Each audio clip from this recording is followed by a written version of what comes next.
I'm Jacqueline Luqman with The Real News. We're having conversations today about some of the critical issues that are emerging, not just in the United States, but globally. And even though we're concerned, very concerned about the direction this country is going in regard to issues with this current president and the announcement he made today, as well as the ongoing crisis that we're watching unfold in Venezuela, we have to have a larger conversation about how these things are connected, how they're connected not just to our lives as Americans, but particularly how they're connected to specific issues of capitalism, of ownership, of American imperialism, and of white supremacy. These are seemingly unrelated issues, but actually they're much more closely connected than we think. So to have that conversation about how these issues are connected, I'm here talking with Paul Jay, who is the editor-in-chief of the Real News Network. Thank you so much, Paul, for joining me today. Thank you. So let's start with President Trump's announcement today in regard to signing the funding bill and his declaration of the national emergency to fund his wall. So let me start with my little caveat, which when I get interviewed here, I usually do. I don't pretend to be a great expert on all the subjects we're going to talk about, but I am the editor-in-chief. And we think it's important that people know how I look at stuff, because how I look at stuff certainly influences how we cover things. So that being said, I think it's important to understand the underlying crisis of the American state right now, and why this executive order seems to be crossing a line that is very concerning to the certainly the broad American government, the American state, the American political class. And I think it comes down to a very specific thing, and it's in terms of American history, but also the history of where this state came from, which is European history, which is, generally speaking, the elites, when they have differences, when they're fighting for power, when they're fighting who's going to control the government and the state, historically, they go to war with each other. Hundreds of years of wars in Europe, not just one country's aristocracy fighting another country's aristocracy, but civil wars, in France, in England, you go on. And what's emerged with modern capitalism is a state that tries to resolve these contradictions without going to war. Now, the United States obviously had a civil war, a massive civil war with hundreds of thousands of people killed. And it was a fight over what form of capitalism would develop. Of course, the issue of the slave trade was one of the central questions, but it was very much was the Northeastern capitalism going to dominate the labor markets in a form that was best for Northeastern capitalism, and the westward expansion and so on. But the point is when these elites reach points where they have real fights and contradictions, they used to mobilize as many peasants or workers as they could, and of course that's who paid the real price for these wars. Ordinary people would get slaughtered in these wars as the elites would sort out their contradictions. So the American state has developed over its life a way to stop this kind of outright fighting, that you, instead of mobilizing peasants to go out and fight under your banner, you get on TV and you mobilize people to vote for the political class, the political servants, if you will, of the ownership class. We're calling them the billionaire class now. It used to be the multimillionaire class. And instead of the way feudal lords used to fight it out, now they fight it out within the Constitution. Now, when the Democrats and others are screaming how Trump is violating the Constitution, and probably he is, he's upsetting this balance that allows the state to sort out contradictions amongst the elites. And it's very important that the elites sort out contradictions amongst themselves without really going to war with each other, because it weakens them in exploiting ordinary people, working people. If the state and the government and the elites are in such chaos and they lose this kind of constitutional framework, they get much weaker when facing people who, can't earn a living, who are working paycheck to paycheck, and people are getting more and more fed up with the whole system. They're getting fed up with how stuff is owned. They're getting fed up with the kind of power that the billionaire class has. So Trump has crossed a line here with this executive order because he's saying, I don't care what Congress says anymore. House is supposed to control spending. Well, I'm going to bypass that, and I'm going to, with an executive order, do something that any normal president wouldn't do. Right. And it's not about the thing itself. It's, of course, the wall and the political consequences and how it will affect voting. It matters to the Democrats and such. But the underlying thing is he's upsetting this whole process of elites not trying to go for each other's jugglers, literally, and using the state and the courts and the legal framework. That breaks down. They get into like real Civil War territory, and that weakens them, as I say, in relationship to the people. And I think that's a really great point. I love the history that you provided because that's important. The role of the elites in controlling consensus, basically, of who to support.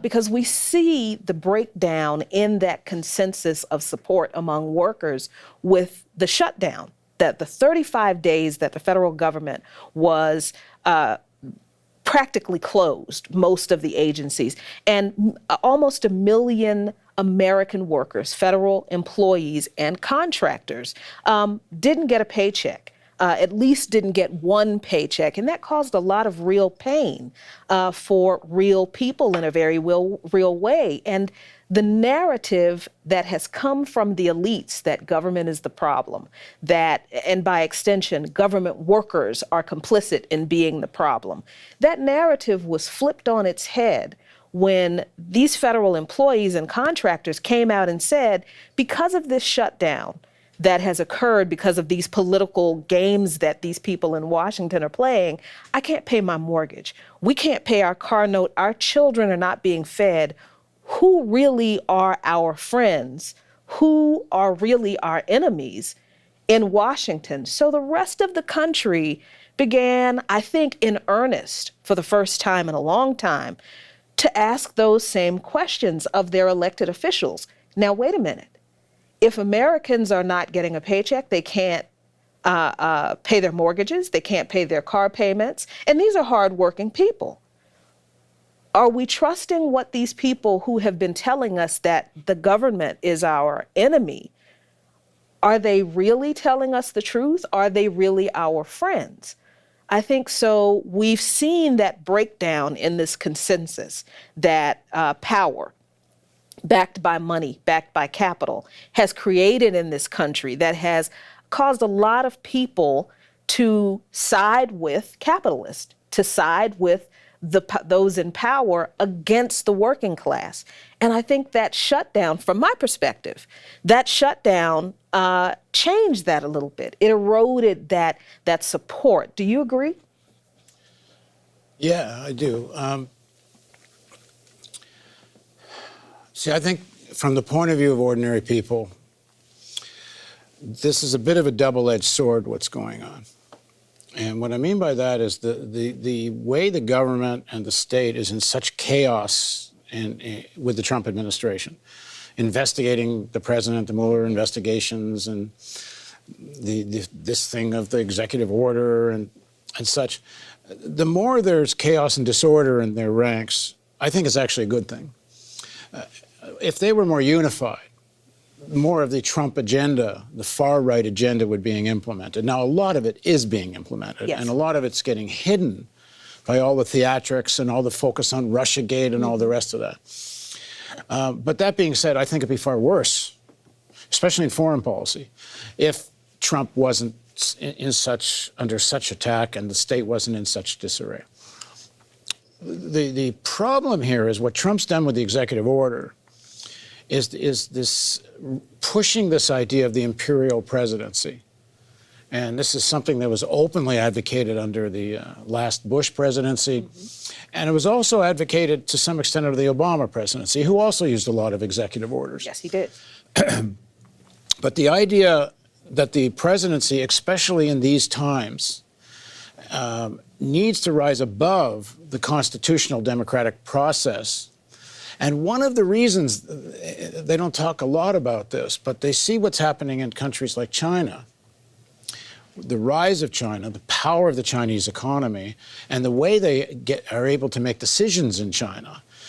The presidency is an imperial presidency. Yes. Maybe the Politburo of the party certainly weighs in, but the presidency of China is very much an imperial presidency, and it gives them the ability to make very big decisions relatively quickly.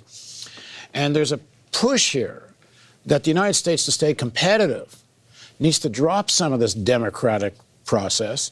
There's a push to drop antitrust legislation. You need to allow these big monopolies to develop, because big monopolies are developing in China. Right.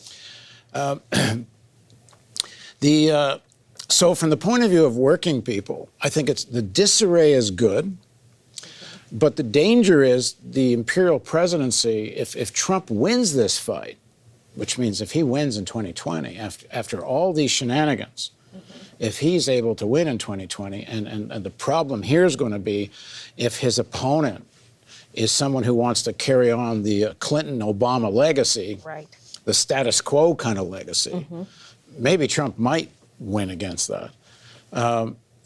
That's a real danger, because if Trump and the far right are able to pull off 2020, then we're not, imperial presidency is going to be a polite way to say it. Yeah. Then we're moving into a real kind of fascism that I think the United States has never seen before. So from the point of view of working people, I think it's a good thing that there's disarray. I think it's a good thing even the Democrats are pushing back against this executive order. But let's not have illusions either about the people pushing back. Like, I saw a quote from Pelosi and Schumer, who are saying, he shouldn't take money away from the military. Right. And the war on drugs, drug interdiction, in order to build the wall. And like the way they use the underlying kind of militarist rhetoric to attack Trump. It's the same way they use this anti-Russian rhetoric and war hysteria to supposedly fight Trump's policies, when in fact it winds up reinforcing that kind of policy. And I absolutely agree with that, because what we have here is an alleged resistance party in the Democratic Party that's supposed to be, if Trump represents and the current GOP represents a push toward an imperial presidency, then if the Democratic Party is the resistance party, then you would think that their mandate is to not push imperialist policies. But they actually, in resisting Trump, because he is so, I wouldn't say he's extreme, I think he's just obvious. He's unartful. He's not as finesse as previous politicians have been with the very same message. But we have the Democratic Party, who is pushing support or normalizing or kind of making victims out of the very agencies that entrench American imperialism here and abroad, the FBI, the CIA, and the Department of Defense. I agree with that, except I do think Trump isn't just a more overt of the past. Really? Yeah. There's different sections within Capitol, and the far right of Capitol that Trump represents is a real fascistic section of Capitol. Okay. And the Robert Mercer, the billionaire that funded him, John Bolton, who's running, helping run foreign policy, the fact they bring back Elliott Abrams to run Venezuela. Yeah. These are fascists. These are people who openly, and you go back to the Project for New American Century in the late 1990s and their documents that they wrote, who openly call for overt use of a military force to reshape the world, get rid of governments you don't like. And international law is no longer necessary, is the message of their documents, that international law was great when you had a Soviet Union to face you. Right. but now it's essentially a single superpower world. We should just use the force and do what we want. I think they're finding the world's not quite so easy to manipulate as they thought it was. Trump does, in my opinion, represent a kind of qualitatively worse force in power. And I think when we say that, there should be no illusions about what a Clinton presidency would have been or the Obama presidency was. They, without question, represent much of the same sections of capital. They Wall Street and the military-industrial complex, which are very merged. I was just looking at who owns Lockheed Martin the other day. And the 5 biggest shareholders of Lockheed Martin are all Wall Street finance companies. But that being said, there's a gravitation, as there was within German capital, with the rise of Hitler. So I don't think we should underestimate how dangerous this far right is. Sure. But we shouldn't create illusions about what the other sections are. And I agree with you, but I think my perspective is that because regime change isn't a new thing with American politics, previous presidents and previous administrations have just used covert, quote unquote, covert operations to do that. They've used the CIA. They've taken control of the media, and they have pushed a false narrative that has fooled or completely misinformed not just the American people, but the people in the countries that are being affected. I think the difference from me with this particular president is that his approach is a bull in a china shop kind of approach. I mean, Steve Bannon is not, he's not polished. I mean, he did not present himself to be polished.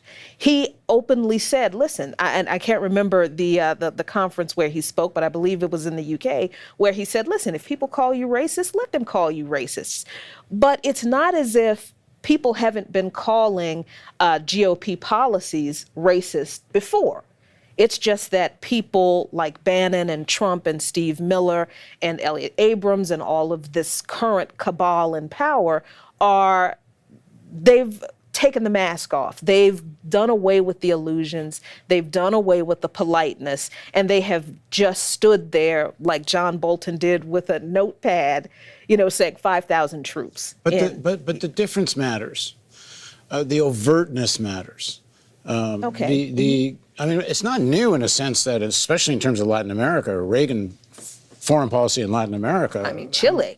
Yeah, I mean, the kind of the coups and such and such, and the mass murders and so on, and regime change after regime change over the decades. I'm not in any way suggesting, that the imperialist policies were somehow benign before Trump. It's under Truman, a Democratic Party president, that atomic bombs are dropped on Japan, and it's under Democratic president that the whole nuclear race is developed. Both whether it's Truman or whether it's Kennedy, the real building of this massive war machine, to a large extent, happens under Kennedy. Right. So I'm not in any way suggesting this was some kind of a benign form of imperialism. It was an aggressive, vicious imperialism. That being said, this group with Bolton and Elliott Abrams, this group around Trump, they take it another stage if they get their way. And their way is clearly leading towards some kind of attack on Iran of some form. Now, that's why I say the disarray is good, because it may be more difficult for Trump and the gang around him to do their Iran strategy when there's such craziness going on. Right. But I don't think we should underestimate, and it's not just on foreign policy, domestically. I mean, even down to the level of Baltimore, where the Department of Justice used to come in and do these consent decrees with the police departments. Right. Well, that's gone. No more. There's no more pressure on police departments. In fact, on the contrary, the greatest encouragement from the Trump administration to get armed like you're a military, and to don't hold back on the use of force. So I think we're quite capable of not having illusions about this, the supposed smart soft power of the Democrats. Right. We know it's vicious. And we know it defends the fundamental issue, the system of ownership and inequality in distribution that's at the heart of this problem. We know that. The Democrats are very much the defenders of that. Absolutely. Corporate Democrats, at least. That being said, this Trump phenomena is a significant degeneration that has a specific danger to it. And this may just be the beginning of this kind of politics. So thank you so much, Paul, for joining me today. And we will talk about Venezuela in our next segment. Thank you so much for joining me on the Real News Network. I am Jacqueline Luqman.